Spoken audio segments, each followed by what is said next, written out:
If a man should see his father losing something and his rabbi lose something, he is first to return what his rabbi has lost, then to return that which his father has lost.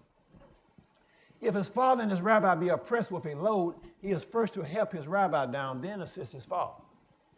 If his father and his rabbi be in captivity, he is first to ransom his rabbi, after that his father, unless his father be a disciple of a wise or learned man. Thou must consider no honor greater than the honor of the rabbi, and no fear greater than the fear of the rabbi. The wise men have said the fear of thy rabbi is as the fear of God. Now, these were the laws that were in place when Jesus came on. You see, you got to see this, saint. You got to understand why on the day of Pentecost, those devout men says, men and brethren, what shall we do? You got to understand why that happened.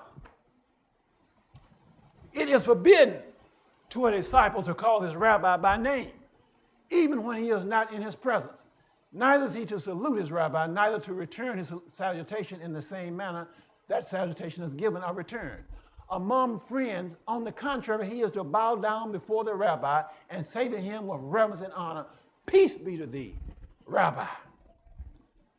This was what the Jewish nation as a people were under when Jesus came. That's the reason Jesus had no sympathy for. Let's continue. The reader will no doubt see a new meaning in these words of the Savior in the light of the above statements. Let's read that in red. What does it say? What does that statement in red say?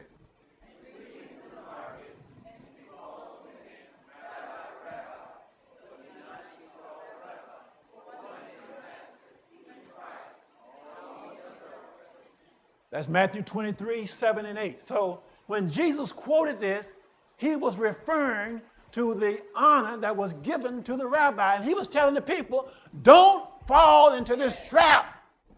That's what he was saying. The rabbis walked in the streets and everybody bowed to him. And the rabbi could have 80, 100 disciples. And the Bible went on to say they loved to stand in the street and pray and have on their long robes and what have you. And this was what Jesus was confronting when he came. Are you with me, brothers and sisters?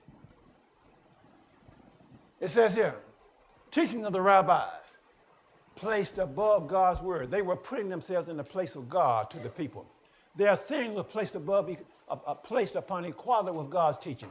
Hence we read that the written law was like water, but the oral law, Mishnah, was like wine, the Gemara like spice wine. Some went so far as to say that the words of the scribes are lovely above the words of the law, meaning the written law. For the words of the written law are weighty and light, but the words of the scribes are all weighty.